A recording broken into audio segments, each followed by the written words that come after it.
Close your eyes and step into a windowless conference room at NASA headquarters. April 15th, 2024. The fluorescent lights buzz overhead like angry wasps, casting harsh shadows across the faces of America's most powerful space officials. You can feel it now, can't you? Sitting at the back of that conference room, the tension cuts like a knife. Bill Nelson, NASA's administrator, stares down at a single document that will change everything. His hands shake slightly. From the weight of what he's about to say, the room smells of stale coffee and desperation. Somewhere in the distance, a ventilation system hums the same monotonous note that's been driving everyone slowly insane for the past 3 hours. Nelson clears his throat. The sound echoes off the beige walls like a gunshot. "Ladies and gentlemen," he begins, his voice barely above a whisper, "I'm afraid our Mars mission is..." He pauses, swallows hard. $11 billion over budget, and 15 years behind schedule. The silence that follows is so complete, you can hear someone's stomach growling 2 chairs over. Outside, a siren wails in the distance, DC traffic carrying on, oblivious to the fact that America's dreams of reaching Mars just died in a beige government conference room. But here's what they didn't know that day, what none of them could have imagined. 1,200 miles away in Texas, a tall man in a black t-shirt was about to make their worst nightmare come true. This isn't your typical space documentary. It's designed to help you unwind, to let your mind drift among the stars. And yes, maybe even to fall asleep. But your brain doesn't stop working just because your body is ready for rest. While you're settling in, letting go of the day, you'll be absorbing something remarkable. You'll experience what it feels like to stand in those classified briefing rooms where America's space future hangs in the balance. You'll witness the hidden war being fought between agencies, between nations, between the impossible and the inevitable. And let me know in the comments what draws you to space exploration. Are you fascinated by the engineering challenges, the political drama? Or do you just enjoy falling asleep to stories about humans reaching for worlds beyond our own? Now, get comfortable. Dim the lights if you'd like. Maybe grab something warm to drink. And let's drift into the classified meetings and midnight laboratories where the future of human space exploration is being decided, one impossible challenge at a time. Dr. Sarah Chen, NASA's Deputy Administrator for Mars Exploration, shifts uncomfortably in her chair. The leather squeaks like a dying mouse. She's been dreading this moment for months, ever since the Internal Review Board delivered their verdict. $11 billion, 15 years. Those numbers have been burning holes in her stomach like acid. "How?" someone whispers from across the table. The voice cracks on that single syllable. Nelson's jaw tightens. He knows exactly how. They all know how. It started with good intentions and spiraled into a bureaucratic nightmare that would make Kafka weep. 5 different spacecraft, 7 different launch vehicles, 17 different international partners, each with their own agenda, their own timeline, their own inevitable delays. The Mars sample return mission was supposed to be NASA's crown jewel, their proof to the world that America still ruled space. Instead, it had become a monument to everything wrong with government contracting, a Frankenstein's monster of committees, subcommittees, and consultants, all feeding off a budget that grew fatter while the actual mission grew more impossible. But the real knife in NASA's back was sitting 1,200 miles away, in a South Texas facility that looked more like a Mad Max movie set than a spaceport. While NASA had been holding meetings about their meetings, SpaceX had been building rockets. Big rockets. Rockets that were already flying to orbit and landing back on Earth like something out of science fiction. And now, this is the part that keeps NASA officials awake at 3 a.m. SpaceX was claiming they could return serious tonnage from Mars within 5 years. 5 years. NASA couldn't even get their paperwork filed in 5 years. Tonight, we're going to discover the secret war being fought between America's oldest space agency and its newest, why the real timeline to Mars has nothing to do with the dates you see in press releases, and how a man who barely sleeps is about to make the impossible possible while NASA drowns in its own bureaucracy. But first, let me tell you about the day everything changed. The call came at 6:47 a.m. on a Tuesday morning in March 2024. Bill Nelson was still in his pajamas, standing in his kitchen in Tallahassee, when his phone buzzed with a message that would rewrite the future of American space exploration. "Sir, you need to see this. SpaceX just announced 5 uncrewed missions to Mars in 2026. Nelson's coffee mug slipped from his fingers, shattering against the tile floor like his agency's carefully laid plans. The brown liquid spread across the white tiles, an oddly perfect metaphor for what was about to happen to NASA's Mars strategy. He speed-dialed Dr. Jim Green, his senior advisor for planetary science. Green answered on the first ring, which meant he was already awake, which meant he already knew. "Jim, please tell me this is some kind of joke." "I wish it was, Bill." Elon announced it on Twitter at 3 a.m. 5 Starships. 2026 launch window. If they land successfully, crewed missions by 2028. Nelson slumped against his kitchen counter. The cold granite pressed against his back like reality pressing against his dreams. 26 months. That's all SpaceX needed. NASA's Mars sample return mission wouldn't even finish its environmental impact statement in 26 months. "What's the tonnage capacity?" Nelson asked, though he already dreaded the answer. "Each Starship can carry 100 to 150 tons to Mars' surface." Nelson did the math in his head. 5 ships, 700 tons of cargo. NASA's entire Mars sample return mission was designed to bring back 30 tube-sized samples, weighing less than a kilogram total. SpaceX was planning to move small cities to Mars. NASA was trying to figure out how to bring back a handful of rocks. The kitchen suddenly felt suffocating. Nelson walked to his window, looking out at the pre-dawn darkness that seemed to mirror his agency's future. Somewhere out there, in a facility that looked like it belonged in a post-apocalyptic movie, teams of engineers were working around the clock to make the impossible routine. He'd visited Starbase once, 2 years earlier. The experience still haunted him, where NASA facilities gleamed with sterile perfection, white walls, polished floors, everything labelled and catalogued and committee-approved. Starbase looked like organised chaos.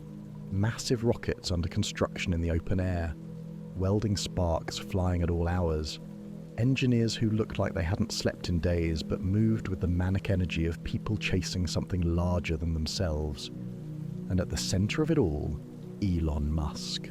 Tall, thin, moving through the facility like a caffeinated ghost, asking questions that made seasoned rocket engineers rethink everything they thought they knew about physics. Nelson had watched Musk examine a Raptor engine like a detective studying evidence, touching surfaces that shouldn't be touched, asking why certain decisions had been made, suggesting changes that sounded insane until you thought about them for 5 minutes and realised they were brilliant. "Bill?" Green's voice crackled through the phone, pulling Nelson back to his kitchen and his shattered coffee mug. "There's something else." Nelson's stomach dropped. "What?" China just moved up their Mars sample return timeline. They're targeting 2028 now. The phone slipped from Nelson's ear. He caught it before it joined the coffee mug on the floor, but barely.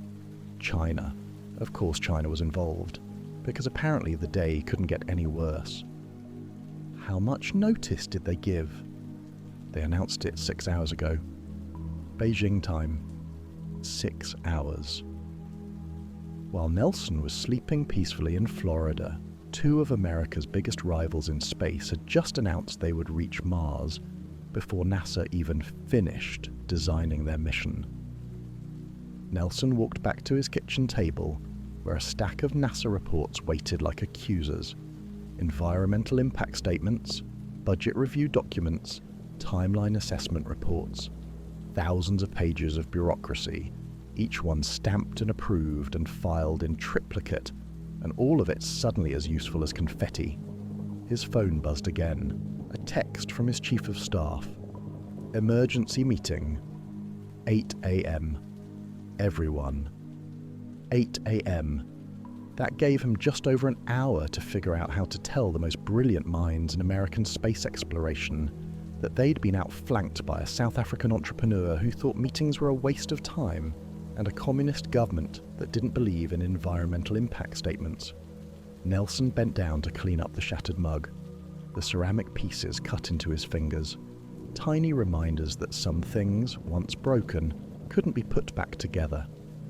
As he swept up the fragments, his mind drifted to a conversation he'd had with Musk during that Starbase visit. They'd been standing next to a Starship prototype, watching welders prepare it for a test that would probably end in spectacular failure.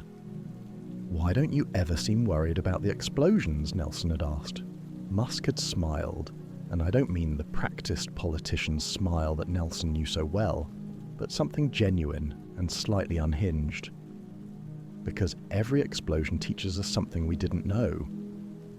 NASA's afraid of failure, so they never learn anything new. We're afraid of not failing fast enough. At the time, Nelson had written it off as Silicon Valley bravado. Now, staring at the ceramic fragments of his morning routine, he was beginning to understand what Musk meant. NASA had spent 15 years planning the perfect Mars mission. SpaceX had spent 5 years building rockets and letting them explode until they figured out how to make them work. And now, while NASA was still perfecting their plans, SpaceX was preparing to make them obsolete. Nelson's phone rang again. This time it was Dr. Sarah Chen calling from her car as she raced toward NASA headquarters. "Bill, I've been running numbers all night. If SpaceX really can land 700 tons on Mars in 2026, they could set up a propellant production facility, life support systems, and a habitat capable of supporting a dozen people. And by the time our sample return mission launches, Mars could already have a permanent human settlement." Nelson closed his eyes, feeling the weight of history shifting around him. He'd spent his entire career building NASA into the world's premier space agency. He'd overseen missions to Europa and Titan, watched American astronauts return to the moon, celebrated breakthroughs that pushed the boundaries of human knowledge. But he'd never imagined that NASA's greatest threat wouldn't come from another government or another country. It would come from a private company in Texas, run by a man who thought the impossible was just another engineering problem waiting to be solved. The shattered coffee mug lay in the trash, its pieces too small and too sharp to ever fit together again. Nelson stared at the fragments and realized he was looking at a metaphor for more than just his morning routine. He was looking at the future of American space exploration, broken apart and waiting to be reimagined by someone bold enough to build something entirely new from the scattered pieces. And that someone wasn't working for NASA. The smell hits you first when you walk into SpaceX's Starbase facility at 3 a.m. Metal shavings mixed with rocket fuel, ozone from welding torches, and something that might be burnt coffee or might be burnt electronics. The air tastes like ambition and desperation in equal measure. Tom Mueller, SpaceX's former propulsion chief, once described the scent as organized chaos with a hint of impending doom. Standing in the shadow of a 400-foot Starship, watching sparks rain down from the heat shield installation bay, you understand exactly what he meant. The workers move like surgeons in an emergency room. No wasted motions, no casual conversation, just the methodical placement of 18,000 hexagonal ceramic tiles, each one carefully positioned to protect the spacecraft during its fiery return through Earth's atmosphere. Jessica Kim, a thermal protection engineer who hasn't slept in 36 hours, runs her fingers along a freshly installed tile. The ceramic is cold now, but in a few weeks it will face temperatures that could melt copper. She knows this because she's watched it happen, repeatedly. "Hand me another TPS tile," she calls to her colleague, her voice hoarse from breathing metallic dust all night. TPS, Thermal Protection System, the engineering term for what everyone else calls the heat shield, the thing that keeps astronauts from becoming barbecue during re-entry.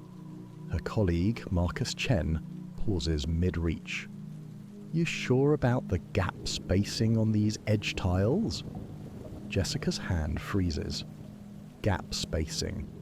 The two words that have been haunting SpaceX engineers for months. Too wide, and superheated plasma flows through, cooking everything behind it. Too narrow, and thermal expansion during re-entry can pop tiles off like champagne corks. "Yeah," she says, but her voice carries the weight of someone who's been wrong before. "We ran the simulations." What Jessica doesn't mention, what she can't mention because it would sound insane to anyone outside this metal cathedral of engineering ambition, is that those simulations keep predicting failure. Not sometimes, always. The math is brutal in its simplicity. Starship weighs 1,400 tons when fully loaded. It hits Earth's atmosphere at 17,000 miles per hour. The kinetic energy has to go somewhere, and that somewhere is heat. Lots of heat. Enough to turn the spacecraft's stainless steel hull into molten slag if even a few dozen tiles fail. NASA learned this lesson the hard way in 2003 when Columbia's heat shield was damaged by a piece of foam during launch. 16 days later, superheated gas found its way inside the spacecraft during re-entry. The shuttle disintegrated over Texas, taking 7 astronauts with it. SpaceX's solution is typically audacious. Make the tiles so cheap and easy to replace that you can afford to lose hundreds of them and still have enough protection to survive re-entry. It's like wearing chainmail made of dinner plates. Crude, heavy, but effective if you do it right. The problem is that no one knows how to do it right. Not yet. Walk through NASA's Heat Shield Laboratory in California, and you'll find engineers who've spent decades perfecting thermal protection systems. Their tiles are works of art, precisely engineered, exhaustively tested, individually crafted like pieces of a puzzle that cost more than most people's houses. Each Space Shuttle heat shield tile was catalogued, tracked and maintained by teams of specialists who could tell you the thermal history of every square inch. When tiles were damaged, they were replaced by identical units that had been stored in climate-controlled facilities and tested to exact specifications. SpaceX's approach is different. Instead of perfection, they're betting on redundancy. Instead of preventing all failures, they're trying to survive inevitable failures. Instead of tiles that cost thousands of dollars each, they're making tiles that cost hundreds. The strategy sounds reasonable until you watch what happens when it doesn't work. May 27th, 2025. Starship Flight 9. Jessica stands in the SpaceX control room, watching telemetry data stream across dozens of monitors as their latest prototype attempts re-entry over the Indian Ocean. The heat shield has been redesigned, retested and rebuilt based on lessons learned from 8 previous flights, 6 of which ended with spectacular explosions. "Entry interface in 60 seconds, calls out the flight director. His voice is steady, professional, but Jessica notices his hands gripping the console like he's holding on during an earthquake.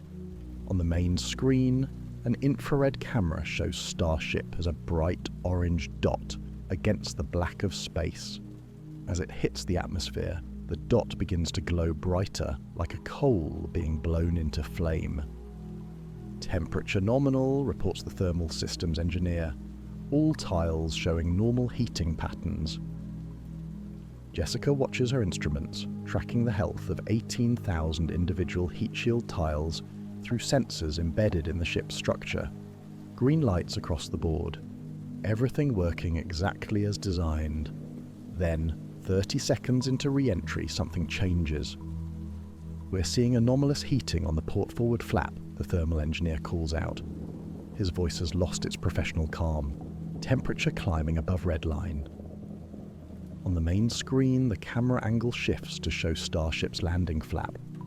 What should be a controlled ceramic surface glowing cherry red from atmospheric heating instead looks like a blowtorch.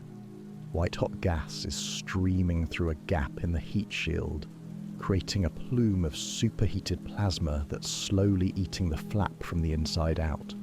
Jessica's instruments go crazy, sensor after sensor reporting critical temperatures. The gap, that tiny space between the flap and the main body that they'd spent months sealing, has opened up during the thermal expansion of re-entry. Hot gas is pouring through like water through a broken dam.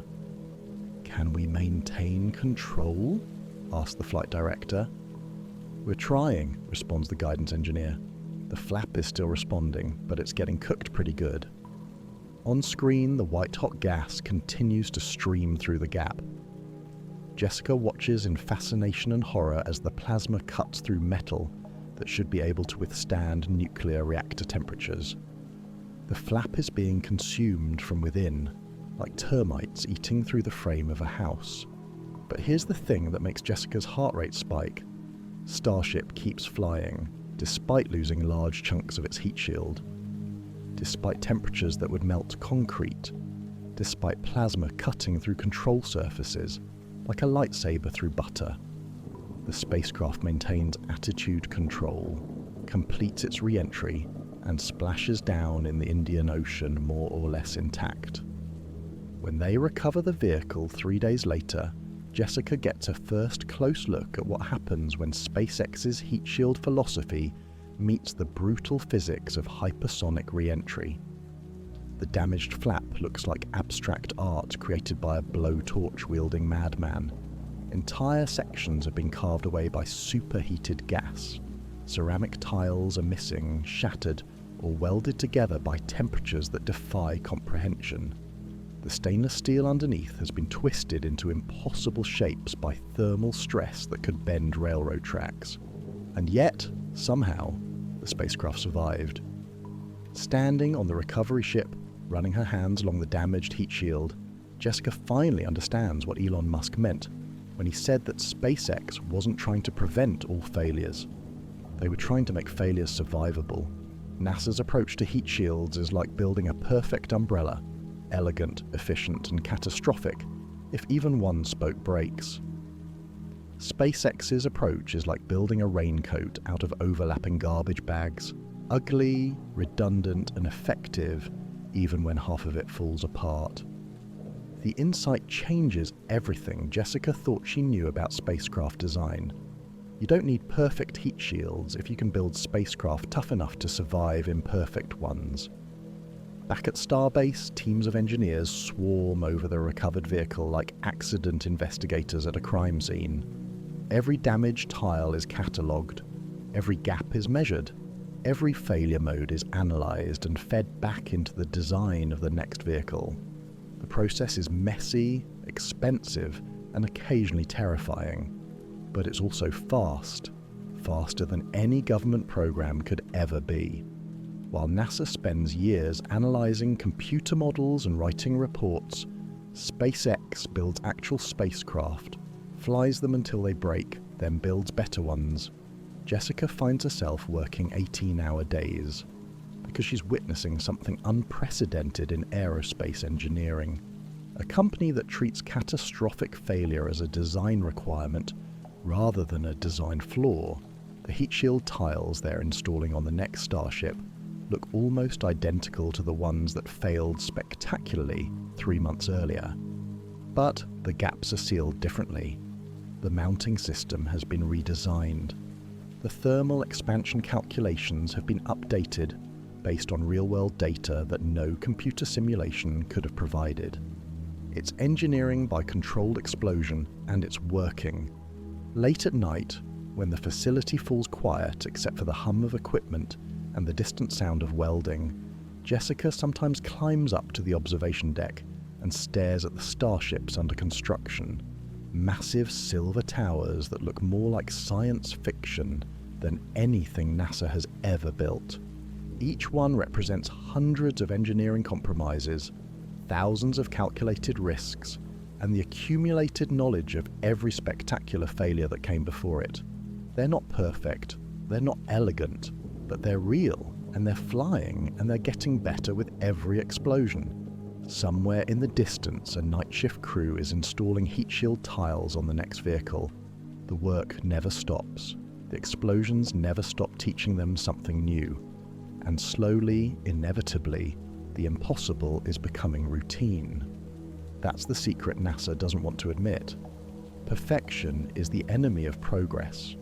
And while NASA pursues the perfect Mars mission, SpaceX is building imperfect ones that actually work. The encrypted phone call came at 2:17 a.m. Beijing time. Dr. Liu Wei, chief engineer of China's Mars exploration program, was drinking jasmine tea in his sparse office when the words that would reshape the global space race crackled through his secure connection. Director Liu, I have authorization from the highest levels. Tianwen 3 is now priority alpha. We launch in 2028, not 2030. Whatever resources you need. Liu set down his teacup with hands that barely trembled. In the world of Chinese aerospace, authorization from the highest levels meant only one thing. Someone very important was very concerned about what the Americans were planning. Across the Pacific, 8,000 miles away and 13 hours behind, Bill Nelson was having the worst morning of his career. Again. The coffee maker in his office had broken, leaving him to face another crisis, caffeinated only by determination and growing panic. Sarah Chen knocked on his door at 7 a.m. sharp, carrying a stack of documents that would make War and Peace look like a pamphlet. Bill, we have a problem. Nelson looked up from his computer, where he'd been reading the latest budget projections for Mars sample return. Each number was worse than the last, climbing toward figures that would make Congress start asking uncomfortable questions about why NASA needed more money than some small country's entire GDP. Please tell me it's a small problem. China just announced they're targeting 2028 for Mars sample return, 18 months ahead of schedule. The silence that followed was the kind you hear in movies right before the building explodes. Nelson felt something twist in his stomach, the familiar sensation of watching America's technological dominance slip away one press release at a time. How much will they bring back? 2 kilograms, maybe more. Nelson's head hit his desk with a thud that rattled his coffee mug. 2 kilograms. NASA's entire Mars sample return mission, the one that had consumed $4 billion and 15 years of planning, was designed to bring back 30 sealed tubes containing less than half a kilogram of material. China was planning to return 4 times as much in half the time, probably for 1/10 the cost. There's more, Sarah said, her voice carrying the tone of someone about to deliver news that would make the previous bad news look cheerful by comparison. Of course there is. Elon tweeted 40 minutes ago. Nelson's blood pressure spiked. Nothing good ever started with those words. He grabbed his phone, opened Twitter, and immediately regretted every life decision that had led to this moment. At Elon Musk. Starship has the potential to return serious tonnage from Mars within approximately 5 years. Serious tonnage. Not grams, not kilograms. Tonnage. As in thousands of kilograms, as in more Martian material than every sample return mission in history combined. Nelson stared at the tweet until the words started to blur. 5 years. China was targeting 7 years. NASA was targeting never at this rate. Sarah, I need you to set up a meeting with our Mars sample return team today, and I need you to do something else. What? Call SpaceX. Tell them we want to talk. The room fell silent except for the hum of the air conditioning and the distant sound of Nelson's dignity dying a slow, bureaucratic death. 3 days later, Nelson found himself in a situation he never thought he'd experience. Sitting in a SpaceX conference room, asking his biggest competitor for help. The SpaceX facility in Hawthorne, California looks nothing like a NASA building, where NASA favours institutional beige and motivational posters about teamwork. SpaceX goes for exposed brick and rockets hanging from the ceiling like metallic art installations. The conference room smells like fresh paint and ambition. Gwynne Shotwell, SpaceX's president and COO, sits across from Nelson with the polite smile of someone who's been expecting this conversation for months. Next to her, Tom Mueller, the propulsion genius who designed the engines that made SpaceX possible, takes notes on a tablet while trying not to look too amused by the situation. So, Shotwell begins, her voice carrying the slight Texas drawl that makes everything sound more reasonable than it probably is. You all are having some challenges with Mars sample return. Nelson shifts in his chair, which is significantly more comfortable than anything in a government building has a right to be. We're exploring options to accelerate our timeline and reduce costs. Uh-huh. Mueller looks up from his tablet. Bill, can I be frank with you? Please. Your current architecture is insane. 5 different spacecraft launched on 3 different rocket systems, requiring orbital rendezvous around Mars, sample transfer in deep space, and a trajectory that puts the return capsule through Earth's atmosphere at higher speeds than Apollo. The failure modes alone would give me nightmares. Nelson winces. When SpaceX's chief propulsion engineer calls your rocket design insane, it's not a compliment. What would you do differently? Shotwell and Mueller exchange a look, the kind of silent communication that happens between people who've worked together long enough to read each other's minds. One Starship, Shotwell says simply. Land next to Perseverance, load up everything it's collected plus maybe a few tons of additional samples, and come home. Total mission time, 6 months.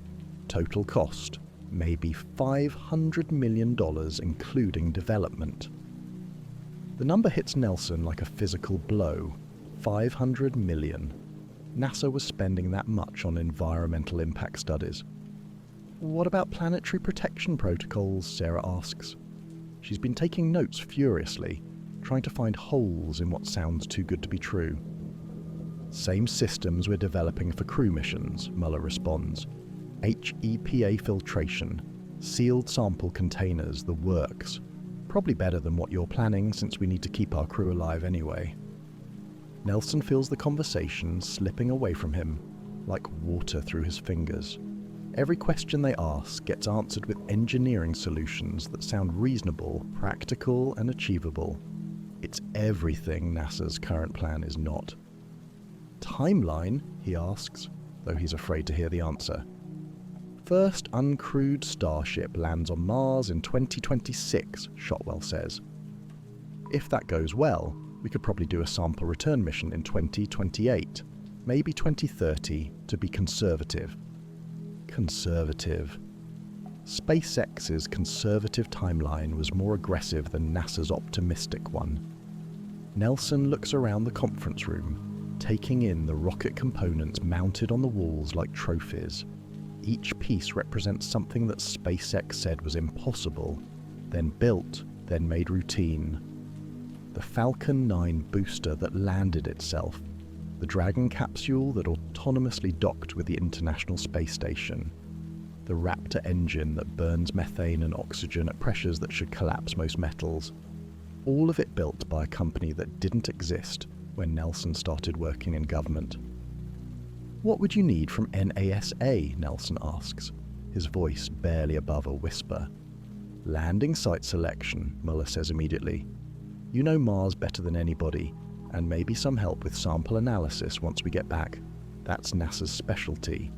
The irony is thick enough to cut with a knife. NASA, the agency that put humans on the moon and robots on Mars, reduced to providing consulting services for a private company's sample return mission. But what's the alternative? Watch China return the first Martian samples, while NASA spends another decade writing reports about why their $11 billion mission isn't working. As Nelson walks back to his rental car in the SpaceX parking lot, he passes a group of engineers discussing heat shield modifications for the next Starship test. They're young, enthusiastic, and completely convinced that whatever problem they're arguing about can be solved with enough coffee and clever engineering. It reminds him of NASA in the 1960s, when impossible was just another word for Tuesday morning. His phone buzzes with a text from Sarah. China just announced they're adding a sample caching rover to Tianwen-3. They're not just competing with us anymore, they're trying to lap us. Nelson looks back at the SpaceX facility, where lights burn in windows throughout the building.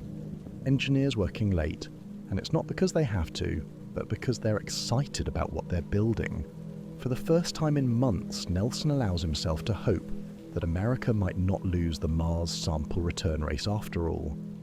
But it's going to require admitting something that goes against everything NASA has believed about itself for 60 years. Sometimes the best way to win is to let someone else drive. The meeting happens in a bunker, an actual concrete bunker buried beneath SpaceX's Starbase facility, where classified discussions can occur without foreign governments listening in through satellites or long-range microphones.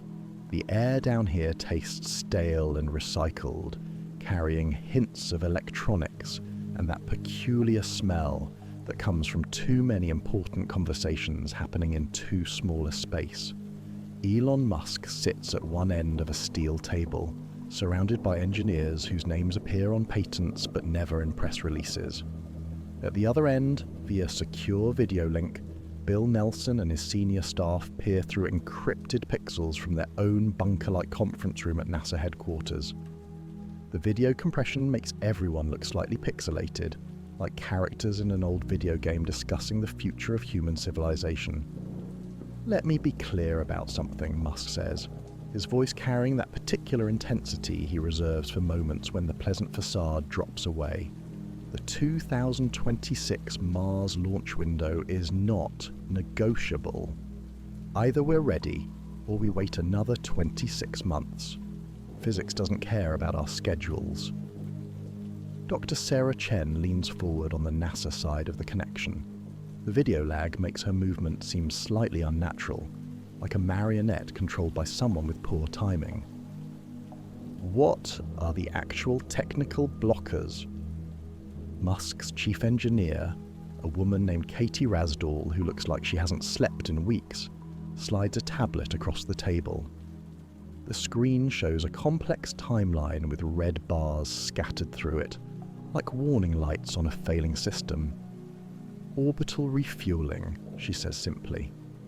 "We need to transfer roughly 1,200 tons of methane and oxygen in Earth orbit before the Mars transfer vehicle can make the journey. That's never been done before. Not by us, not by anybody." The silence stretches across 1,200 miles of fiber optic cable like a held breath. Nelson's team exchanges glances that convey volumes, the kind of wordless communication that happens between people who've worked together long enough to recognize impending disaster. "What's the confidence level?" Nelson asks. "For a successful orbital refueling demonstration by late 2025? Rasdall checks her notes. "Maybe 60% for the full 1,200-ton transfer needed for Mars. 40% if we're being optimistic." Musk runs his hands through his hair, leaving it standing at angles that make him look like a mad scientist from a 1950s B-movie. "Here's what we don't tell the press," he says, his voice dropping to barely above a whisper. "Every timeline we've ever published is based on everything going perfectly. No technical failures, no regulatory delays, no supply chain disruptions, no acts of God or governments." He pauses, staring at the camera with the expression of someone about to confess to a crime. "In the real world, nothing ever goes perfectly." Nelson feels something cold settle in his stomach. "So what's the real timeline?" "For uncrewed Mars missions? If we get lucky with orbital refueling, maybe 2028, more likely 2030. For crewed missions?" Musk shrugs with the casual gesture of someone discussing weekend plans rather than the future of human space exploration. 2032, 2034, maybe later. The numbers hit Nelson like physical blows. All of SpaceX's public pronouncements, all the aggressive schedules that had NASA scrambling to keep up, all the timelines that made China's Mars ambitions look conservative. They were aspirational at best, fantasy at worst.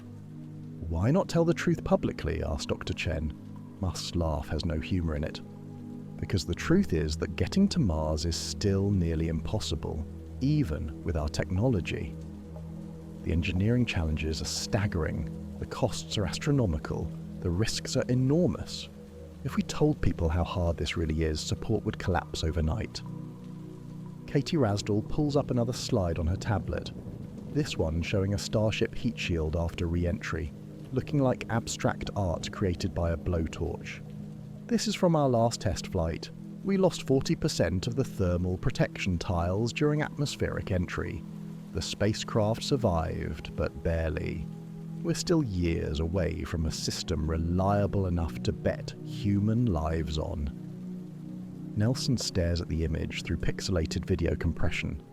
The damaged heat shield looks worse than anything NASA would ever consider flight-worthy. "How do you sleep at night?" "We don't," Musk says simply. "That's the secret NASA never learned. You can't engineer your way to Mars on a normal work schedule. It requires obsession. It requires accepting that you'll fail more often than you succeed. It requires being comfortable with the fact that you're probably wrong about most things, most of the time." The conversation continues for another hour, but Nelson stops paying attention to the details. Instead, he finds himself studying the faces on both sides of the video connection.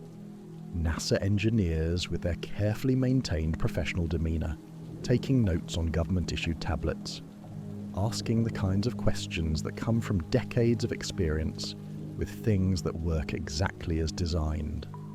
SpaceX engineers who look like they've been living on coffee and spite, scribbling equations on napkins, talking about catastrophic failures like other people discuss the weather. Two completely different approaches to the same impossible problem. NASA trying to reduce risk to zero. SpaceX trying to make inevitable failures survivable. And somewhere between those philosophies lies the actual path to Mars. After the call ends, Nelson sits alone in his bunker office, staring at notes that suddenly seem inadequate for the conversation he's just had. The real timeline to Mars isn't measured in years, it's measured in solved engineering problems, and there are more unsolved problems than anyone wants to admit. His phone buzzes with a text from Sarah. CNN is reporting that China just allocated an additional $5 billion to Tianwen-3. They're not just accelerating, they're betting everything on beating us there. Nelson closes his eyes and tries to imagine explaining to Congress why America needs to spend more money to maybe reach Mars sometime in the next decade, while China is publicly committing to definite timelines with definite budgets. The truth is that nobody really knows when humans will walk on Mars. The engineering is too complex, the unknowns too numerous, the margin for error too small. What everyone knows, but nobody wants to say, is that getting there will require accepting risks that would have been unthinkable during the Apollo era. The question isn't whether SpaceX or NASA or China will reach Mars first. The question is whether any of them will reach Mars at all before the political will disappears, the budgets get redirected, or the engineering challenges prove more difficult than even the optimists predicted. In his secure bunker office, surrounded by the weight of concrete and the burden of impossible expectations, Nelson finally understands why Elon Musk looks like he never sleeps. Some dreams are too big to rest easy with. 3 months later, Nelson finds himself in an unexpected place, standing in his backyard in Tallahassee at 2 a.m, looking up at Mars through a small telescope his granddaughter gave him for his birthday. The red dot hangs in the Florida sky like a distant streetlight, steady and patient and impossibly far away. 48 million miles on this night, though the distance changes constantly as both worlds spin through their ancient dance around the sun. Sometimes Mars feels close enough to touch. Sometimes it vanishes behind the sun for months at a time. Tonight, it feels exactly as far as it actually is. The grass is damp with dew that soaks through his slippers. The night air carries the scent of jasmine and distant rain, mixed with that indefinable smell of a Florida summer that never quite goes away, even in the cooler months. Crickets provide a soundtrack that his mind translates into the rhythm of his own heartbeat, steady and reassuring, and completely oblivious to the complexities of orbital mechanics. Nelson adjusts the telescope's focus until Mars sharpens from a fuzzy orange blob into a crisp orange disk. No surface features visible through his modest equipment, just the steady glow of reflected sunlight bouncing off a world that humans have dreamed about visiting for over a century. His phone buzzes with a message from Sarah. SpaceX completed another successful Starship landing today. Elon says they're getting close to orbital refueling tests. Getting close. The eternal promise of space exploration. Always getting close, never quite arriving, like trying to catch your own shadow. Nelson has been hearing those words his entire career. Getting close to returning to the moon. Getting close to landing on Mars. Getting close to solving the impossible engineering problems that separate human dreams from human reality. But here's what Nelson has learned during his months of late-night calls with SpaceX engineers, his awkward meetings with Chinese space officials, his endless budget negotiations with congresspeople who think Mars is somewhere near Pluto. Getting close is actually an achievement. Every failed heat shield teaches something new about thermal protection. Every delayed timeline forces engineers to solve problems they didn't know existed. Every budget cut eliminates ideas that sounded good in theory but would have failed in practice. The process is messy, expensive, and occasionally heartbreaking, but it's also honest in a way that most human endeavours are not. Rockets either work or explode. Heat shields either protect their cargo or allow it to burn up in the atmosphere. Spacecraft either land safely on Mars or become very expensive craters. There's no room for creative accounting or political spin when you're dealing with the physics of interplanetary travel. Nelson thinks about Tesla, working alone in his Colorado Springs laboratory over a century ago, convinced that he was receiving signals from Mars. Tesla's wireless power transmission failed. His death ray was never built. His communication with Martians turned out to be Jupiter's radio emissions. But Tesla's failures led to technologies that power the modern world. His impossible dreams became Wi-Fi, radio, the electrical grid that makes civilization possible. The man who thought he was talking to aliens accidentally invented the foundation of human connectivity. Maybe that's how progress actually works. You aim for Mars and hit the moon. You try to build a death ray and invent wireless power. You attempt the impossible and achieve something different but equally valuable. A shooting star streaks across Nelson's field of view, bright enough to be visible even through the telescope's narrow field of vision. Probably debris from some long-forgotten comet, burning up in Earth's atmosphere at 45,000 miles per hour. Beautiful destruction that happens every night, invisible unless you happen to be looking up at exactly the right moment. SpaceX's approach to Mars suddenly makes more sense in this context. Every exploding starship is a shooting star, beautiful destruction that teaches lessons no computer simulation could provide. Every failed heat shield tile is data. Every delayed timeline is an opportunity to solve one more impossible problem. NASA's approach makes sense too in its own way. The methodical testing, the careful planning, the insistence on understanding every variable before committing to a course of action. It's the approach that got humans to the moon and robots to every planet in the solar system. Both philosophies are probably necessary. SpaceX's willingness to fail fast and learn from spectacular mistakes. NASA's institutional knowledge and methodical approach to complex problems. China's focused determination to achieve specific goals on specific timelines. Maybe the race to Mars isn't really a race at all. Maybe it's a collaboration disguised as a competition. with each participant contributing different pieces to a puzzle that no single organization could solve alone. Nelson adjusts the telescope one more time, bringing Mars into the sharpest focus his equipment can manage. The planet looks exactly the same as it did when Tesla first pointed his antenna toward the sky, convinced he was receiving messages from another world. Patient, distant, waiting for humans to figure out how to bridge the gap between dreams and engineering. The dew is getting heavier, fogging the telescope's optics and reminding Nelson that he's been standing in his backyard long enough for the Earth to rotate several degrees. Mars has moved noticeably across the sky, following its own ancient path among the stars. He folds up the telescope and heads back inside, where his computer waits with emails from SpaceX engineers, budget reports from NASA administrators, and timeline updates from Chinese space officials. The same impossible challenges that have occupied his days for months, waiting patiently for his attention. But something has changed in Nelson's perspective during his time under the Florida stars. The challenges are still impossible, but impossibility no longer feels like failure. It feels like the starting point for something better. Mars will wait. It's been waiting for 4 billion years, spinning through space without caring whether humans ever figure out how to visit. The red planet has watched species evolve and go extinct. Continents drift across ocean floors. Ice ages come and go like seasons. It can wait a few more years for humans to solve the engineering problems of getting there safely. In the meantime, SpaceX will continue building rockets that sometimes explode, but always teach something new.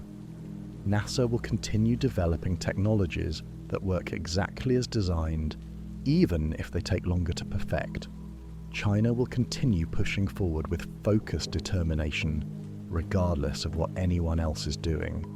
And somewhere in that combination of approaches, the bold and the careful, the fast and the methodical, the spectacular and the reliable, lies the path that will eventually take humans to Mars.